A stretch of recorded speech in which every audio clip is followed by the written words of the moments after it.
Hi everyone, welcome to your channel I learn. आज हम moments का चैप्टर 6 का पार्ट 2 करने वाले हैं। अगर आपने इसके पिछले पार्ट का वीडियो नहीं देखा है तो टॉप राइट कॉर्नर पे आपका लिंक है, उसे क्लिक करें और ज़रूर देखें। बिफोर वी स्टार्ट, अगर आपने हमारे चैनल को सब्सक्राइब नहीं किया है तो please subscribe and support us. Also press that bell icon. So हमने पिछले पार्ट में देखा था कि प्रशांत अपना मन बना लेता है कि वो अपनी फैमिली को ढूंढने जाएगा, एंड वहाँ से अब ये पार्ट 2 स्टार्ट होएगा। He equipped himself with a long, sturdy stick and then started on his 18-kilometer expedition back to his village through the swollen floodwaters. So उसने अपने आप को इक्विप किया, मतलब अपने पास कुछ इक्विपमेंट्स लिए। सो लैस करना, खुद को किसी चीज़ के साथ लैस करना को इक्विप करना कहते हैं। एंड किस चीज़ से उसने अपने आप को इक्विप किया? Long sturdy stick. सो एक लंबी स्टर्डी यानी स्ट्रॉन्ग स्टिक, एक बड़ी छड़ी ले ली उसने इस तरह की, एंड वो लेके अपनी 18 किलोमीटर एक्सपेडिशन अपने विलेज की और बैक टू हिज विलेज, क्योंकि वो अभी अपने फ्रेंड से मिलने आया था एंड वो अपने विलेज वापस जा रहा है 18 किलोमीटर दूर।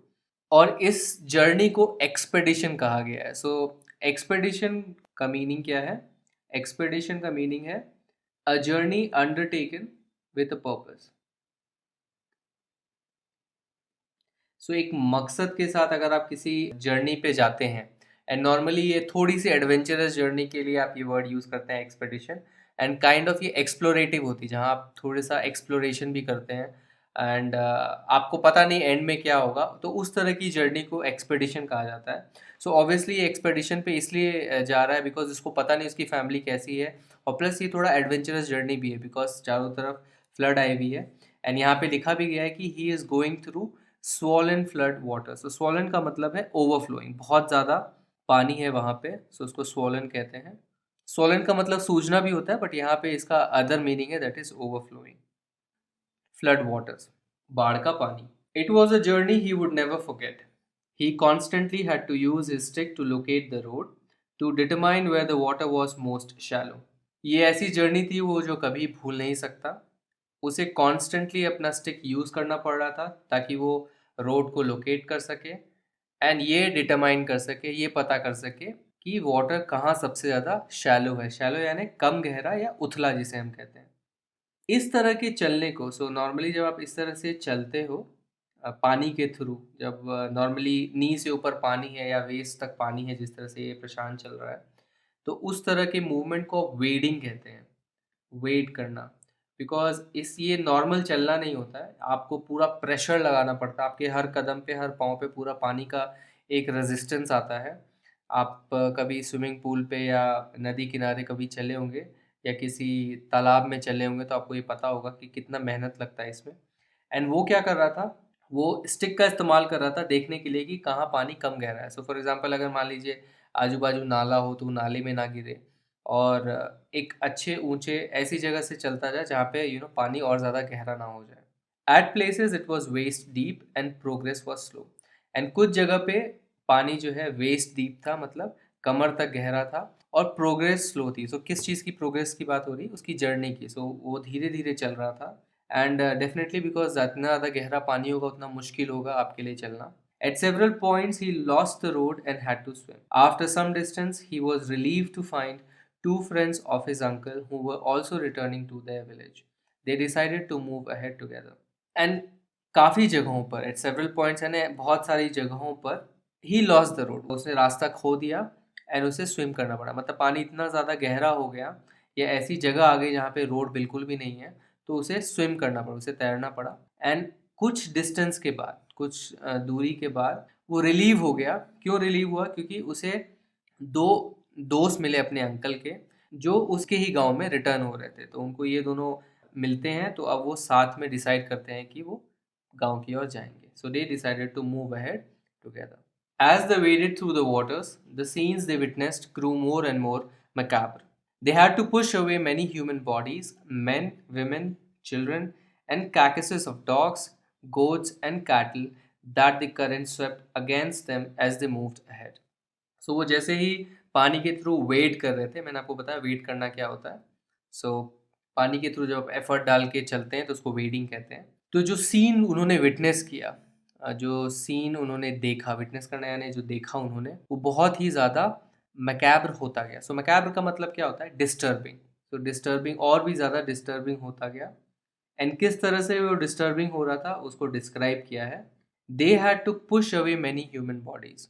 सो उन्हें रास्ते में बहुत सारी ह्यूमन बॉडीज दिख रही हैं। सो ऑब्वियसली इस तरह का अगर बाढ़ आता है कहीं पे एंड आपको इस तरह से जाना पड़ रहा है तो डेफिनेटली बहुत जान माल का नुकसान होता है। एंड बहुत सारे डेड बॉडीज उनको दिख रहे हैं, मेन विमेन, आदमी, औरतों के, बच्चों के, कैरकेसेस ऑफ डॉग्स। सो आप नोटिस कीजिए कैसे जानवरों के डेड बॉडीज के लिए वर्ड कैरकेसेस यूज़ किया जा रहा है। सो कैरकेसेस डॉग्स के, गोट्स के, कैटल के, जो भी गाय भैंस होते हैं उनके कैरकेसेस, उनको पुश करना पड़ रहा था, जो कि जो पानी का करंट है उनकी तरफ स्वीप करके ला रही थी। सो पानी का बहाव भी था डेफिनेटली। ऐसा नहीं है कि स्टैग्नेंट वाटर हो जाए हर जगह, क्योंकि पानी इतना ज़्यादा पानी भरा है तो इट्स लाइक कि एक रिवर जैसा बन गया। तो पानी करंट मूव भी करता रहता है, पानी का बहाव आते रहता है। तो जो भी बहाव ये डेड बॉडीज उनके पास लेके आ रहे थे, वो उनको आगे बढ़ने के लिए हटाना पड़ रहा। In every village that they passed they could barely see a house standing. Prashant now wept out loud and long. He was sure that his family could not have survived this catastrophe. So जितने गांव से वो गुजरे, हर गांव में उन्होंने क्या देखा कि कोई भी एक घर नहीं था जो कि स्टैंड हो रहा। सो बैरली, बैरली यानी हार्डली या नॉट एट ऑल। बैरली का मतलब होता है हार्डली। सो ऑलमोस्ट कोई भी ऐसा घर नहीं था जो कि स्टैंडिंग था, मतलब सारे तबाह हो चुके थे। Prashant now wept out loud and long. और प्रशांत अब जो है रोने लग गया, बहुत ही तेज तेज और बहुत ही देर तक। सो ऑब्वियसली ये हाल देख के उसका दिल टूट गया एकदम, क्योंकि वो इस आस से वापस लौट रहा था कि वो अपने फैमिली को देखेगा, उसका भगवान कुछ ऐसा चमत्कार कर दे कि भगवान उसकी फैमिली को अच्छे से रखा हो, उसके घर तबाह ना हुआ हो। पर जिस तरह से वो इतने विलेजेस पास कर रहा है, 18 किलोमीटर की जर्नी, बहुत सारे गांव आए होंगे इस बीच में, एंड उसे अब ये देख के बेसिकली उसका इमोशनल ब्रेकडाउन हो जाता है। तो अब वो टूट गया है और वो रोने लग गया। एंड अब वो श्योर हो गया कि उसकी फैमिली अब सर्वाइव नहीं कर पाई होगी इस कैटास्ट्रोफी से। सो कैटास्ट्रोफी का मतलब होता है डिजास्टर या तबाही। सो डेफिनेटली जिस हिम्मत के साथ वो निकला था, जिस होप के साथ वो निकला था, वो टूट गया ये सब सीन देख के, एंड वो रोने लग गया। Eventually Prashant reached his village Kalikuda. His heart went cold. Where their home once stood, there were only remnants of its roof. Eventually का मतलब होता है इन द एंड। सो या फाइनली। सो अंत में वो अपने विलेज तक पहुंच गया, जिस उसके विलेज का नाम था कालीकुडा। एंड उसका दिल जो है बैठ गया। So his heart went cold का मतलब है दिल बैठ गया उसका। क्यों बैठ गया? बिकॉज जहाँ पे उसका घर रहा करता था, वहाँ पे अब क्या बचा हुआ है? सिर्फ उसकी छत के कुछ टुकड़े बचे हुए हैं। Remnants of its roof. Remnants यानी बचा हुआ टुकड़ा। और किस चीज़ का बचा हुआ टुकड़ा वहाँ पे दिखा उसको? जैसे हम अवशेष भी कहते हैं। किसके अवशेष मिले उसको? अपने घर की सिर्फ छत के। Some of the belongings were caught, mangled, and twisted in the branches of trees just visible above the dark waters. तो इस तरह का कुछ सीन है। अब उसे क्या दिख रहे हैं? उसके कुछ बिलोंगिंग्स, उसके जो चीज़ें थी वो कॉट थी, मतलब ट्रीज के जो ब्रांचेस थे वहाँ पे कहीं ना कहीं फंसी हुई थी। मैंगल्ड, मैंगल्ड का मतलब होता है सीवियरली डैमेज्ड। सो उसके जो भी बिलोंगिंग्स थे, उसके घर पे जो भी सामान थे, वो पेड़ के टहनियों में फंसे हुए थे, बहुत ज़्यादा डैमेज हो गए थे और ट्विस्ट हो गए थे। एंड वो विजिबल थे just above the dark waters. So जो डार्क वाटर है, सो डेफिनेटली पानी पूरा मडी हो गया था, तो एकदम डार्क दिखेगा पानी, साफ पानी नहीं है। तो उसके अबव वो विजिबल थे। Young Prashant decided to go to the red cross shelter to look for his family. So उसके गांव में एक शेल्टर है, रेड क्रॉस शेल्टर। अब उसने क्या डिसाइड किया कि वो वहाँ पे जाके अपनी फैमिली को ढूंढेगा। सो नॉर्मली जब भी डिजास्टर प्रोन कोई भी अगर एरियाज होते हैं, स्पेशली उड़ीसा तो साइक्लोन प्रोन एरिया है। अभी भी हमने देखा है कि हाल ही में वहाँ पे साइक्लोन आए हैं। तो इस तरह के लोकेशंस में क्या होता है, एक डिजास्टर मैनेजमेंट टीम होती है या ऐसा कुछ अरेंजमेंट होता है जिसमें वो डिजास्टर के टाइम लोगों को गैदर कर सकें। एक शेल्टर होता है बेसिकली। सो यहाँ पे रेड क्रॉस, सो रेड क्रॉस एक पॉपुलर सोसाइटी है जो कि इस तरह के काम करती है, रिलीफ वर्क करती है। सो इनका ये सिंबल भी होता है रेड कलर का क्रॉस जिसे हम कहते हैं। तो वहाँ पे रेड क्रॉस का शेल्टर है, वहाँ पे जब भी ऐसी कोई तबाही हो तो लोग वहाँ पे जाके पनाह लेते हैं, तो इसलिए उसका नाम शेल्टर भी है। तो वहाँ पे वो अपने फैमिली को ढूंढने गया। Among the first people he saw in the crowd was his maternal grandmother. Weak with hunger, she rushed to him, her hands outstretched, her eyes brimming. It was a miracle. They had long given him up for dead. So, जब वो वहाँ पे पहुँचा तो जो पहले लोगों को उसने देखा, पहले झलक उसे किसी की मिली, तो किसकी मिली? अपनी नानी की। सो मैटरनल ग्रैंड मदर का मतलब अपनी मम्मी की मम्मी, दैट इज नानी। सो उसने सबसे पहले अपनी नानी को देखा, एंड नानी उसको कैसी दिखी? Week with hunger. सो भूख से वो बहुत ज़्यादा कमज़ोर हो गई हैं, एंड वो रश करी उसकी तरफ भाग के गई अपने हाथ फैला के। सो उसे गले मिलने के लिए अपने हाथ फैला के वो रश की उसकी तरफ, और उनकी आंखें कैसी डिस्क्राइब की गई है? ब्रिमिंग। सो ब्रिमिंग का मतलब होता है filled with tears. So normally brimming का मतलब होता है filled with some liquid to the top, मतलब एकदम पूरे ऊपर तक भर जाना लिक्विड से। बट यहाँ पे डेफिनेटली आंखों की बात हो रही, तो अंडरस्टूड है कि वो आंसू से भर गए। So filled with tears, it was a miracle. ये एक चमत्कार है। एंड उनको ये चमत्कार क्यों लगा? क्योंकि उन्होंने ये सोच लिया था कि वो मर चुका है। सो यहाँ पे प्रशांत सोचा था कि उनकी फैमिली शायद नहीं बची है, उनकी फैमिली प्रशांत के लिए सोच रही थी कि प्रशांत नहीं बचा है। सो ऑब्वियसली ये एक नेचुरल सिनेरियो, जब भी हम इस तरह की सिचुएशन से पढ़ते हैं एंड जब तक हमारा कांटेक्ट नहीं हो पाता अपनी फैमिली से, तो हम वर्स्ट जो है इमेजिन कर लेते हैं। सो इन्होंने भी यही सोचा था। They have long given him up. So give up करना यानी सरेंडर कर देना या हार मान लेना। एंड क्या मान लिया उन्होंने? कि वो मर चुका है। Quickly word spread and his extended family gathered around him and hugged him tight in relief. Prashant anxiously scanned the motley, battered group. His brother and sister, his uncles and aunts, they all seemed to be there. So quickly word spread. So word spread का मतलब ऐसे हम हिंदी में बोलते हैं बात फैलना. So that is what it means. So बात फैल गई मतलब न्यूज़ जो है सब तक पहुंच गई। एंड उसकी जो एक्सटेंडेड फैमिली हम किसे कहते हैं? सो बेसिकली आपके पापा के भाई की फैमिली हो गई, कजन्स हो गए, तो सेकंड कजन्स हो गए, तो उनको आप एक्सटेंडेड फैमिली बोलते हैं। तो उनकी एक्सटेंडेड फैमिली जो है गैदर उसके पास आके इकट्ठा हो गई और उससे गले लगी। हग देम टाइट यानी कस के गले लगी उससे इन रिलीफ के साथ। प्रशांत anxiously scan the Motley. So Motley का मतलब क्या है? मिश्रित, बहुत ज़्यादा वेरी करे जो अपीयरेंसेस में, उसको आप मॉटली कहते हैं। एंड यहाँ पे ये एडजेक्टिव किसके लिए यूज़ किया जा रहा है? उस ग्रुप के लिए यूज़ किया जा रहा है। इनफैक्ट यहाँ पे दो एडजेक्टिव यूज़ किए जा रहे हैं, motley as well as battered. And battered का मीनिंग क्या है? बैटर्ड का मीनिंग है injured by repeated blows. So बार बार अगर किसी चीज़ के थपेड़े पड़ रहे हैं, उससे आप जख्मी हो गए हो, तो उसे आप कहते हैं बैटर्ड। सो उनका जो ग्रुप है, जो उसकी फैमिली का ग्रुप था, उसको कैसा दिख रहा था? मोटली लग रहा था, मतलब वेरिड इन अपीयरेंस, सब अलग अलग तरीके के दिख रहे थे। एंड बैटर्ड दिख रहे थे, मतलब बहुत ज़्यादा जख्मी थे because of repeated blow. So definitely यहाँ पे फ्लड आया है एंड चीज़ें इधर से उधर आती रहती हैं, लगती रहती हैं। सो डेफिनेटली वो बैटर्ड रहेगा, परेशान भी है एंड थके हुए ग्रुप भी है।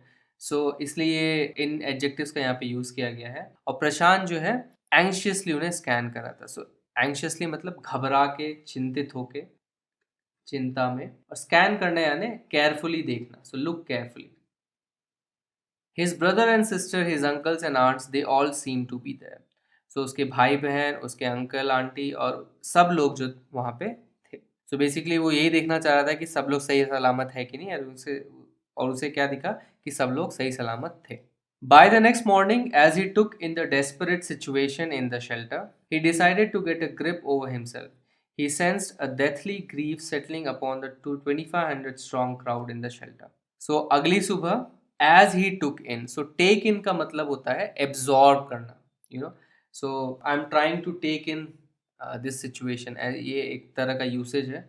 So, take in करना यानी एब्जॉर्ब करना, आजू बाजू क्या हो रहा है आपके साथ। अगर कुछ अचानक से बहुत सारी चीज़ें होने लगती हैं, तब आप इस फ्रेजल वर्ब का इस्तेमाल करते हैं। इसका मतलब एब्जॉर्ब करना और समझने की कोशिश करना कि भाई हो क्या रहा है। सो टू एब्जॉर्ब एंड अंडरस्टैंड।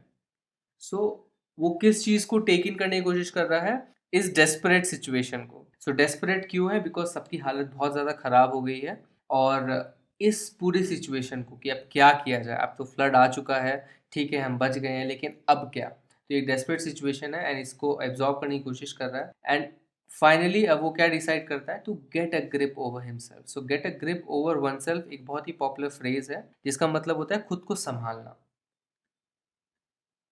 सो उसने खुद को संभाला, उसने क्या डिसाइड किया कि मैं खुद को संभालता हूँ पहले, एंड उसने क्या सेंस किया कि एक डेथली ग्रीफ जो है 2500, सो यहाँ पे 2500 लोग हैं एंड इस क्राउड पे एक डेथली ग्रीफ सेटल हो रहा है। सो डेथली ग्रीफ जो उनके ऊपर सेटल हो रहा है मतलब क्योंकि बहुत लोगों ने अपने बहुत सारे चहीतों को खोया है, बहुत लोगों की डेथ हुई है, इसलिए डेथ से रिलेटेड जो है ग्रीफ उनके ऊपर सेटल हो रहा है। सो आप बेसिकली काइंड ऑफ वो डिप्रेशन में जाने लग रहे हैं, एक दुख ग्रीफ जो है, शोक का माहौल हो रहा है एंड ये उसने सेंस किया। 86 lives were lost in the village. 86 लोगों की जानें गई थी इस विलेज में। All the 96 houses have been washed away, और वहाँ पे 96 हाउसेस थी और सब जो है बह गई, वॉश्ड अवे यानी बह गई।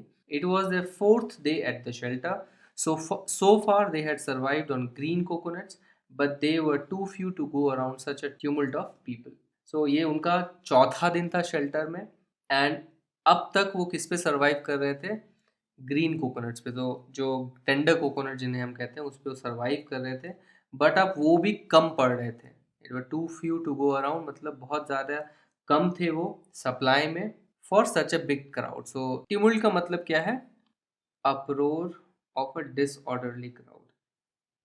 सो ऐसा क्राउड जो अच्छे से मैनेज नहीं है, ऑब्वियसली बहुत ज़्यादा कन्फ्यूजन होगा। 2500 लोग हैं, बहुत लोगों ने अपने चहीतों को खो दिया है एंड कन्फ्यूजन का माहौल है और अप्रोर हो रहा है, मतलब बहुत शोर शराबा वहाँ पे हो रहा है और डिसऑर्डर है, कोई ऑर्डर नहीं है उस क्राउड में। तो उसको आप ट्यूमल्ट कहते हैं। सो आप एक इमेजिन कर सकते हो सीन कैसा होगा। एक शेल्टर है जहाँ पे एकदम इतने 2500 लोग हैं जो स्ट्रैंडेड हैं, बेसिकली कहीं जा नहीं सकते, उनके घर वॉश अवे हो गए हैं और पूरा कन्फ्यूजन का माहौल है और हो हल्ला वहाँ पे हो रहा है एंड अब उनके लिए खाना भी कम पड़ रहा है।